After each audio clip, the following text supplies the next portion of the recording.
were a group of companions of Rasulullah sallallahu alaihi wasallam who were on a trip, and they came upon a group of Arabs in the desert, and they requested from those Arabs to give them some hospitality, since they were in the middle of the desert and they were kind of like wayfarers. Because those Arabs weren't Muslims and they had enmity towards the Muslims, they refused to give them any hospitality. So the companions, under the emirship of Abu Sa'id al-Khudri radiyallahu anhu, they continued their trip. Allah Ta'ala caused the leader of those people who refused the hospitality to the companions to be stung by a scorpion or bit by a poisonous snake. He was dying from the poison. So the people said amongst themselves, why don't you go and ask those people who came from Medina, radiyallahu anhum, do they have any local medicines that we can give to the leader? So they went to the companions and they asked them, do they have anything? The companions in this situation, they had the upper hand. They could have made it personal. They could have said to the people, no, you remember what you did? You guys refused us hospitality, so we're not doing anything for you. But that wasn't the way of the companions, and that's not the way of the Muslims. Abu Sa'id al-Khudri said, yes, I have something I can perform on him, but before I do this, I want you people to agree to give us something in return. Give us 30 sheep, a sheep for each man in our group. Those people agreed. Abu Sa'id al-Khudri went back and he read over the man Surah al-Fatiha. This is in Sahih al-Bukhari, in the chapter of the virtues of the Quran, Surah al-Fatiha. He read over the man 7 times, Surah al-Fatiha. After the 7th time, he spit on the man. Because after the person reads Surah al-Fatiha or any aspect of the Quran, the spittle that comes out of his mouth after that has barakah on it. The man stood up and started walking around as if he was okay. So the kuffar gave them the camels. Abu Sa'id al-Khudri said, no, we have to go see if this was okay.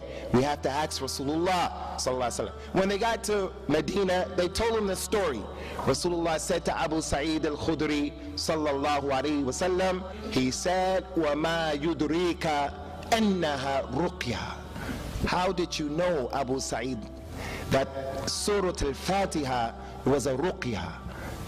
How did you know that Surah al-Fatiha is a surah that if the woman is experiencing the pains that she get at the beginning of each month, she can just read Surah al-Fatiha on herself?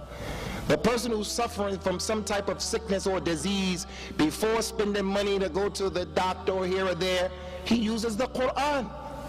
But because of the weak iman, we don't think about that. We think about the monetary ways of curing ourselves. And Allah has mentioned in the Quran, وَنُنَزِّرُ مِنَ الْقُرْآنِ مَا هُوَ شِفَاءٌ وَرَحْمَةٌ لِلْمُؤْمِنِينَ.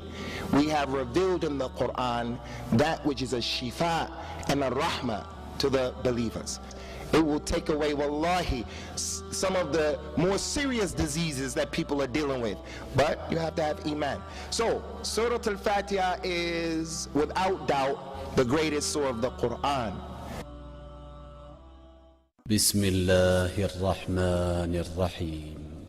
Allah, mighty and sublime be He, has said, I have divided prayer between myself and my servant into 2 halves, and my servant shall have what he has asked for.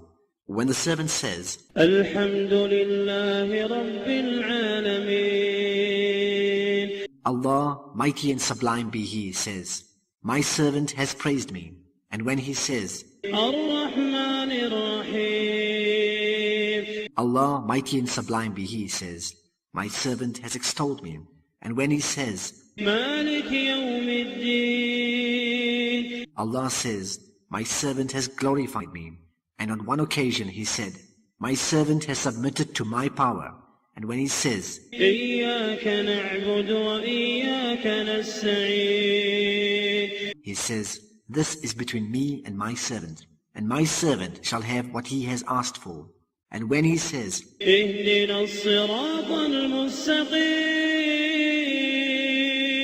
صِرَاطَ الَّذِينَ أَنْعَمْتَ عَلَيْهِمْ غَيْرِ الْمَغْضُوبِ عَلَيْهِمْ وَلَا الضَّالِّينَ,